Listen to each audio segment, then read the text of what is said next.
আসসালামু আলাইকুম। Bird house 61 চ্যানেলের আরেকটি নতুন ভিডিওতে আপনাদেরকে স্বাগতম।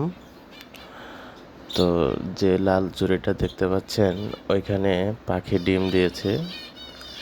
আমরা আজকে পরীক্ষা করব ডিমের ভিতরে বাচ্চা আসছে কিনা।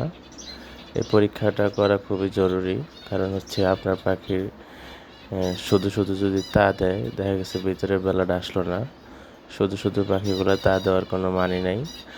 আপনি পাখি যখন ডিম দিবে তখন থেকে 8 দিন পর আপনি তাদেরকে চেক করতে পারবেন এভাবে মোবাইলের আলো জ্বালিয়ে। যদিও এখানে ভালোভাবে বোঝা যাচ্ছে না মানে ভিডিওতে, কিন্তু বাস্তবে আপনি যখন আলোর উপরে ধরবেন তাহলে দেখবেন ভিতরে লাল লাল মানে ব্লাড আসছে। তখনই বুঝবেন যে আপনার পাখির ডিমে বাচ্চা আছে। তো তখন কি করবেন, তখন রেখে দিবেন, তারা তা দিবে টাইম মতো, ইনশাল্লাহ বেবি হবে।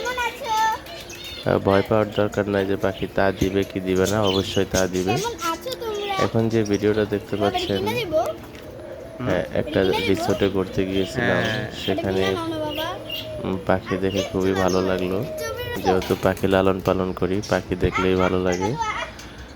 মানে মোটামুটি একসাথে অনেকগুলা পাখি লালন পালন করতেছে, যা আমার কাছে খুবই ভালো লাগছে। এই জন্য আগে আমি ক্যামেরা বন্দি করলাম। ওখানে ছিল বাজিগার পাখি, ঘুঘু পাখি, ককাটেল পাখি, জাবা পাখি। এই কিন্তু ফিন্স পাখি পেলাম না, অনেক খুঁজছিলাম, পাই নাই। কবুতরও আছে ওখানে। তো সবাই ভালো থাকবেন, আল্লাহ হাফেজ। পাখিগুলোর যত্ন নেবেন, আমার পাখিগুলোর জন্য সবাই দোয়া করবেন।